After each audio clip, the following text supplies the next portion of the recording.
13,769. 20,005. Hey guys, it's Alec Eager coming to you with a new YouTube video. We are out in the shop today with the Turbo GMC, and I'm going to be doing a cost breakdown analysis of what it took to turn the rustiest piece of shit that I've ever owned into the fastest.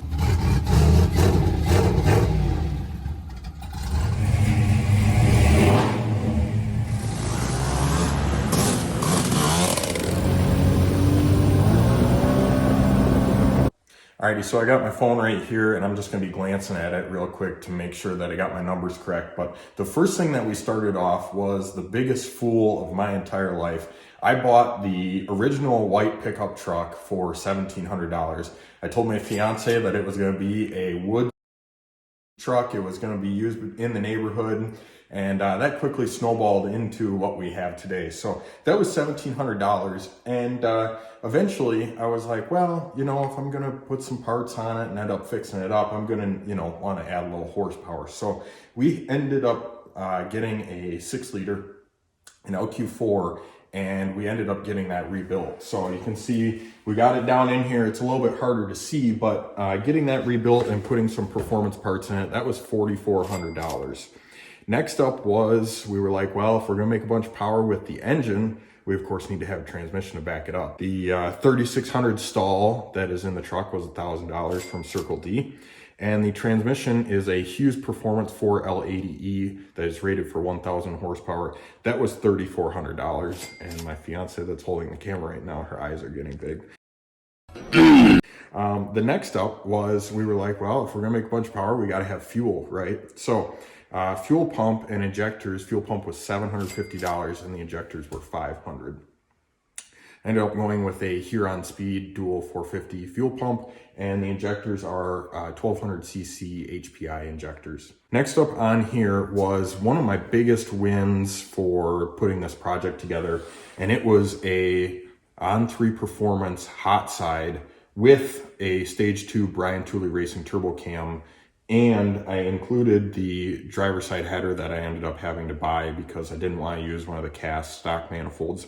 That was $1,400. So that was hot side and the header. So then I realized when I went to go pick up that kit, the guy explained it as a complete kit. It was not complete. It was missing like half the pieces. No blow off valve, no intercooler piping, pretty much just an intercooler and a couple couplers. And the guy thought he had a complete kit. So ended up having to buy a Huron Speed and Performance cold side for this truck. They worked with me because I already had the intercooler. So I told them I needed the piping and they sent it over to me. That was $800. Next up on here, we ended up going with a Taiwanese tranny trasher turbocharger from eBay. And that was $380.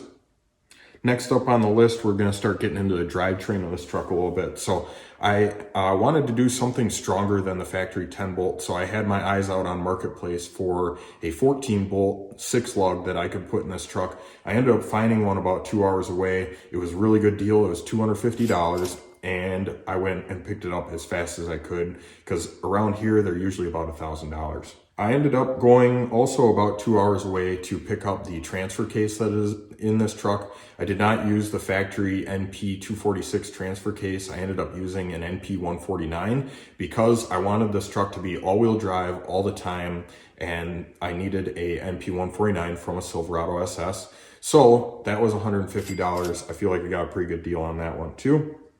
We, of course, had to adapt that transfer case to the 4L80. So there's a coupler that puts the two together, and that was $140. While we were putting that coupler inside the transfer case, we also did reseal it and put some new bearings in there. That was about $100. Next up, getting away from some of the drivetrain, the entire truck needed parts here and there, whether it be gaskets or knock sensors and stuff like that. I ended up making 8 orders from Rock Auto. And shout out to Rock Auto because they have great shipping and they have a headquarters in Wisconsin where we are at. So I usually get them pretty fast. Those 8 orders from Rock Auto were $1,212. So we ended up doing a 2-piston caliper on the back of the truck and also replacing one of the calipers on the front. So that was $400 from O'Reilly Auto Parts. Next up, I got a steering box that was rebuilt for the truck, because when I got the frame sandblasted, I was an idiot and did not pull the steering box off, and my sandblaster filled it full of sand. And then I dropped off a second frame to him with the steering box on it, and he filled that one full of sand too. So I didn't learn my lesson 2 times over. That was $300. When we had the truck completely apart, nothing on the frame, we ended up spending $75 to paint it. One of the first pieces that I bought for this truck that really started the avalanche effect of me building this thing was I bought a bed for it, and I paid $440 for the Southern rust-free bed that is on the truck right now. And that was the first piece. I was like, I'm just gonna throw a bed on it, right? Well, then I found the cab that's on the truck in the back of a field, completely rust-free, the cleanest thing I've ever seen in Wisconsin, and it was $300. I'm like, bed swap, cab swap, easy money, right? Well, then I ended up finding 2 fenders and a tailgate from down south. The 2 fenders were $350 and the tailgate was $150. We did end up completing the look on the back of this truck with a roll pan, which I will show you really quick. So we put a roll pan on the back of the truck, and I really like roll pans. They complete the aesthetics of the street truck look that we're going for here. That roll pan was $60. You might have seen, if you followed this project along, I actually ended up using 2 frames to complete this project. So I had the original frame, which was garbage in like 3 or 4 spots. It needed a lot of fabrication work.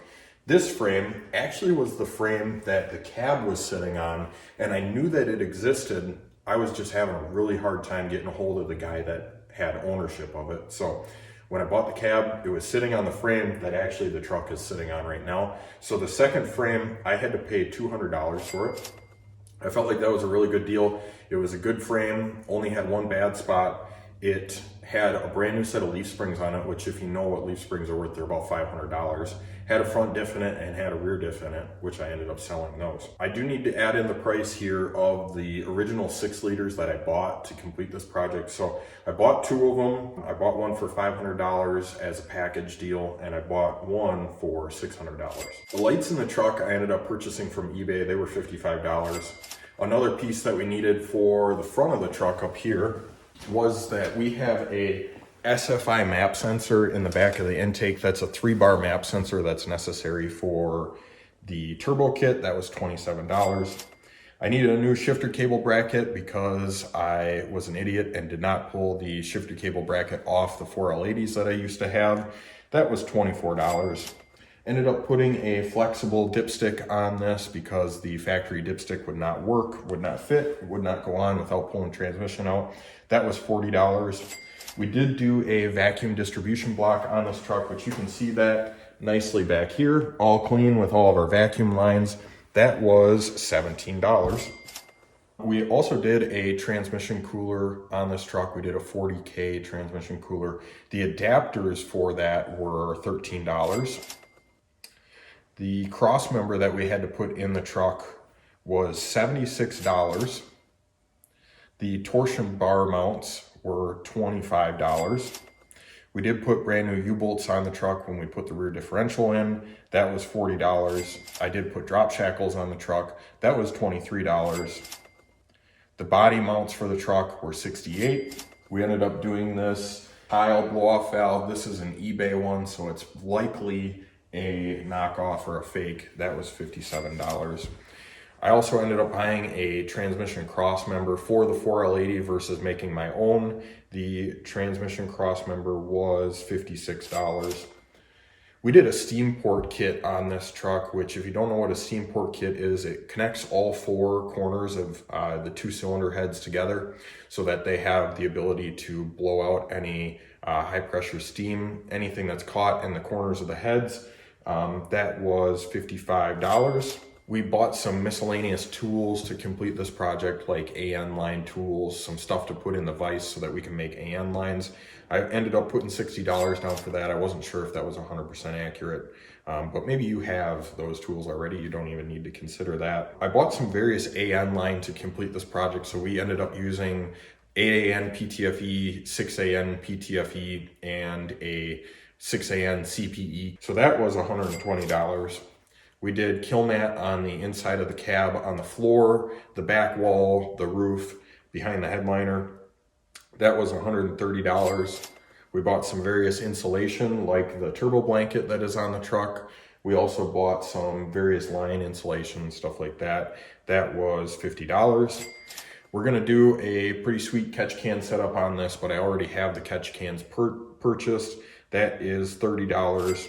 And I have some various ICT billet fittings on this truck, mostly for the turbo drain on the turbo and on the oil pan. That was about $40. So that brings our total to $20,563. Now, this is where it gets good. Because of all those things that I bought used, bought, and sold, I took apart multiple vehicles to make this one. I have quite a bit what I would call the tax return coming back here. So I'm gonna go over the couple things that I did sell to recoup some of my money from this project. So when I bought the original turbo kit, it came with a 76-65 millimeter turbo that I ended up not using because it was too small for this 6-liter. So I got $400 for that turbocharger. I sold one of the 6 liters I ended up purchasing, and that was $1,000. I purchased multiple 4L80s because I thought I was going to get them built, and I ended up not using them. So I sold one 4L80 for $400. I sold the second one for $300. I sold the stock 4L60 that was in the truck, the white truck that this originally started as. That was $350. I ended up going through 3 rear differentials on this truck to finally come to my 4th one, which was the 14 bolt. I sold 2 of those 3 differentials. One of them still sitting in the shop for $200 a piece, so there's $400.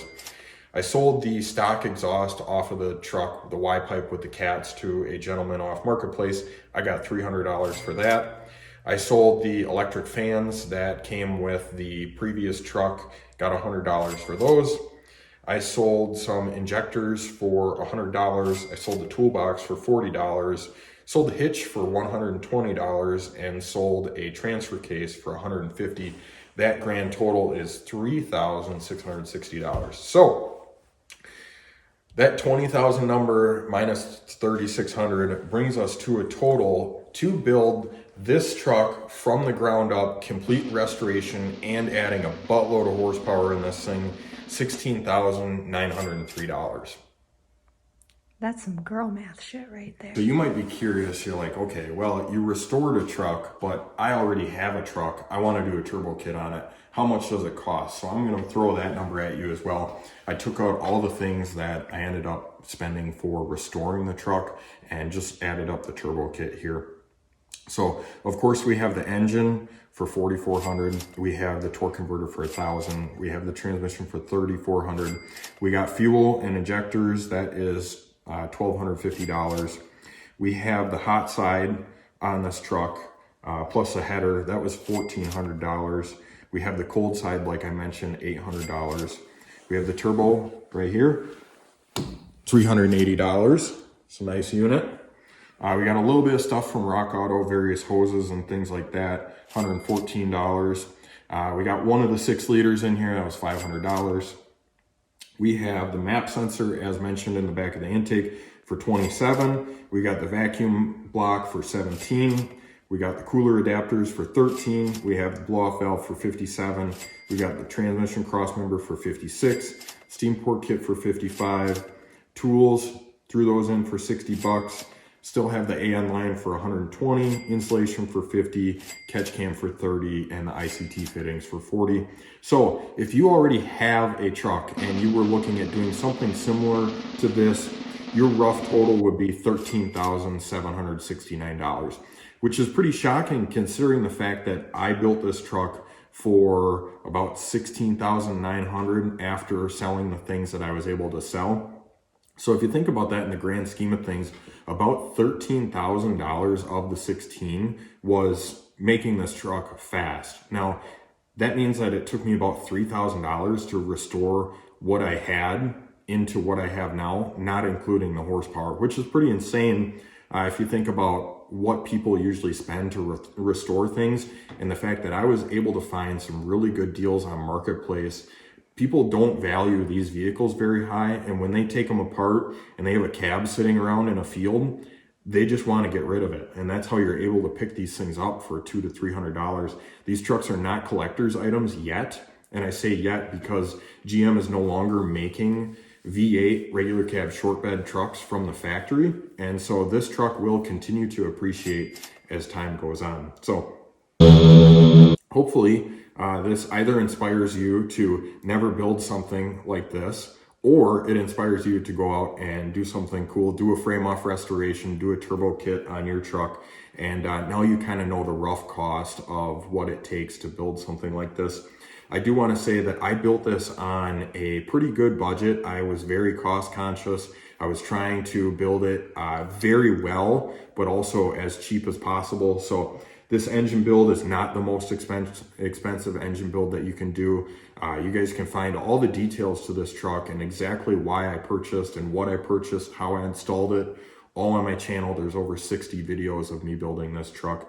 But I do want to say that this had a pretty good budget in mind, and this was not all out, we're going to buy the nicest stuff possible, the highest name brand, the best thing you can get, because this truck would easily be a $50,000 truck if that was the case. I think this is way louder.